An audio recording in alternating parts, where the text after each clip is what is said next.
Now that there's been a CSGO gambling controversy, now we want to get everything everybody did off the site, everything that we allowed before off the site, so that we Twitch don't look like we had anything to do with this. Why wouldn't you just tell him that then and be like, please remove any content that has CSGO gambling because it's now illegal? It seems a little harsh. So I know a lot of you have been waiting for this one. This is James Varga versus Twitch Interactive in the Superior Court of the State of California in San Francisco. This is a complaint for damages and injunctive relief. This is an action for monetary damages and injunctive relief brought for violations of the laws of the state of California, including Section 17200 of the Business Professions Code for breach of contract, intentional interference with contractual relations, and intentional and negligent representation. Plaintiff James Varga is a resident of Las Vegas and from 2011 through present has remained one of the most popular online social media personalities within the blossoming esports and competitive video game industry. Varga initially gained recognition as a competitive player on League of Legends and Counter-Strike Global Offensive. In 2012, Twitch.tv approached Varga with an opportunity for Varga to begin broadcasting online streaming content on Twitch.tv. For nearly 4 years, beginning in November 2012, Plaintiff Varga served as one of Twitch's most popular and successful content providers. He amassed approximately 16,000 paid subscribers to his Twitch TV account, as well as 1 million followers ranking in the top 10, and his online content for Twitch has been viewed over 88 million times. Because of his immense popularity, Varga's content on Twitch.tv contributed significant value to Twitch's brand. Through the Twitch.tv platform, Varga gained numerous valuable sponsorships and business opportunities. Despite Varga's popularity and success, on or around July 19, 2016, without notice, Twitch improperly suspended Varga's Twitch.tv account and then terminated the contract. Twitch has never provided any formal explanation for his suspension. Instead, Twitch has only made vague and ever-changing allegations of breaches of the terms of service. Twitch has attempted to excuse its conduct by alleging that Varga broadcast improper content, yet Varga broadcast similar content to what many other popular Twitch content providers also broadcast, and in fact, during the course of Varga's performance of his contractual obligations as a content provider, representatives from Twitch repeatedly informed Varga that he was permitted to broadcast the very content that they later used as an excuse to illegally terminate his contract. Significantly, under the terms of Varga's contract, Twitch was required to provide written notice of any purported violations of the contract and was further required to provide Varga with an opportunity to cure his purported violations within 30 days. However, Twitch provided no such notice, much less an opportunity to cure these alleged violations. More egregiously, Twitch justifies its illegal breach by pointing to unsubstantiated false accusations leveled at Varga by a third party whose accusations were the culmination of an effort to publicly disparage Varga and take advantage of his popularity. Though Twitch had benefited significantly from Varga's participation as a Twitch.tv content provider, and Varga had helped increase Twitch.tv's visibility and market share, Twitch dropped Varga without warning, without explanation, and without ever asking Varga about the accusations. It is clear from Twitch's conduct that the stated basis for suspension and termination were an effort to deflect negative press and scapegoat Varga, allowing Twitch to publicly decry alleged gambling content and divert attention from the fact that Twitch continued to knowingly allow such conduct to continue on other Twitch channels. As a result of defendant Twitch's unfair and unjustified conduct, which was not only in clear violation of the party's contract, but also independently tortious, Varga has suffered damages and harm. Accordingly, Varga seeks monetary damages and injunctive relief as set forth below. Varga was at all times relevant a content provider for Twitch. Until 2012, he broadcast under owned.tv. In 2012, Twitch recruited Varga to become a content provider on twitch.tv. Jason Opie Babo, a former owned.tv employee who had been recruited to join Twitch, contacted Varga as part of Twitch's recruitment efforts. November 12th, Twitch and Varga signed the content license and base network agreement. Pursuant to the contract, the parties agreed to revenue sharing related to revenues generated both from advertising on Varga's Twitch.tv account and from paid subscriptions to Varga's Twitch.tv account. Varga was further entitled to receive 70% of the monthly gross subscription revenues for his channel, with Twitch receiving the remaining 30%. The contract was for a term of 2 years, at which time the contract automatically renews for a period of 1 year unless the party gave notice of non-renewal 90 days before the expiration. However, on April 1st, 2014, the parties entered into an amendment and extension that extended the contract for an additional 2 years and incorporated by reference the 1-year automatic renewal. Throughout the duration of the contract, neither Twitch nor Varga provided any notice of non-renewal. Other than by expiration and non-renewal, the contract can only be terminated for breach or bankruptcy of either party. Under the terms of the contract, to effectuate a termination for breach, the non-breaching party must give written notice of the alleged breach.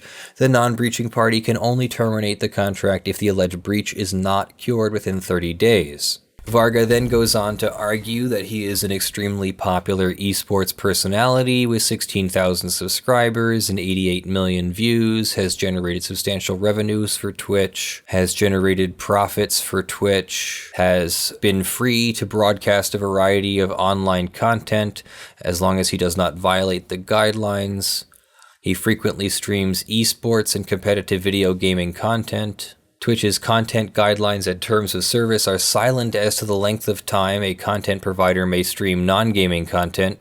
However, on multiple occasions in 2016, Varga was advised that Varga was permitted to broadcast non-gaming content for 30 consecutive minutes. For example, May 27th, Varga's Twitch manager stated, "Hey Phantom, I was told to let you know that you have been streaming CSGO gambling for longer than 30 minutes. Remember what I said last time, don't do the CSGO gambling as the main focus of your stream, don't let it go 30 minutes at a time. Play some, then do a bit if you want, just not the focus of your stream. Once more, you have been reported again because of the whole CSGO gambling for longer than 30 minutes situation.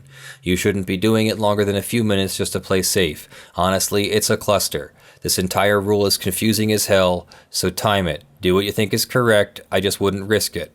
I have gone ahead and emailed internally to get you a proper answer for your good questions, which I'm sure can be used for other partners who ask the same thing, because honestly, this whole longer than 30 is just odd to me. Why you can do it for 30 but not longer? Ha. In reliance on Twitch's representations, Varga limited his broadcasting of non-gaming related content on his Twitch TV account to approximately 30 minutes consecutive or less. In July 2016, Varga was scheduled to travel to Germany to participate in a sponsorship project. On July 3rd, Varga did his final stream prior to his pre-planned trip, then traveled to Germany. 2 weeks later, July 19th, without any notice or warning, Twitch suspended Varga's Twitch.tv account indefinitely without explanation, prior written notice, or any opportunity for Varga to cure.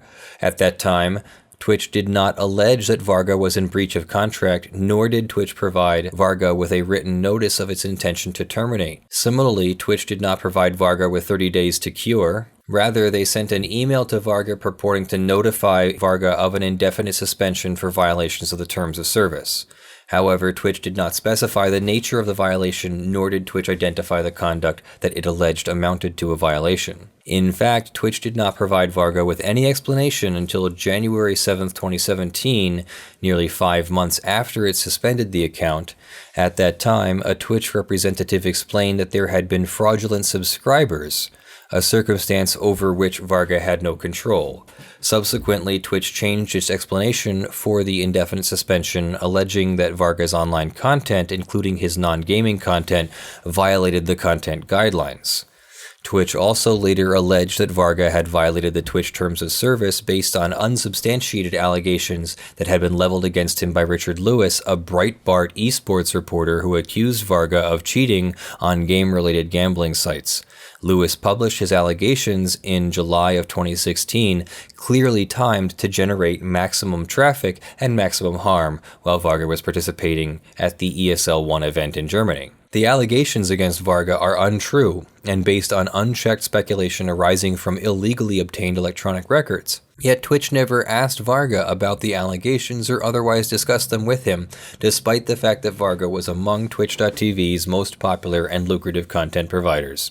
Instead, Twitch apparently accepted as true the false allegations published by an unscrupulous commentator. As a result of Twitch's improper suspension, Varga has incurred significant monetary damages, and so he is alleging breach of contract, breach of implied covenant of good faith and fair dealing, intentional misrepresentations in that they represented to him that he was not violating the policy, negligent misrepresentations, a violation of Business and Professions Code, and they're asking for general damages, special damages, exemplary damages, prejudgment interests at the maximum rate allowed by law, costs and expenses and expert witness fees, and all other relief that the court may deem proper.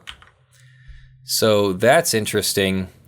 James Varga v. Twitch Interactive.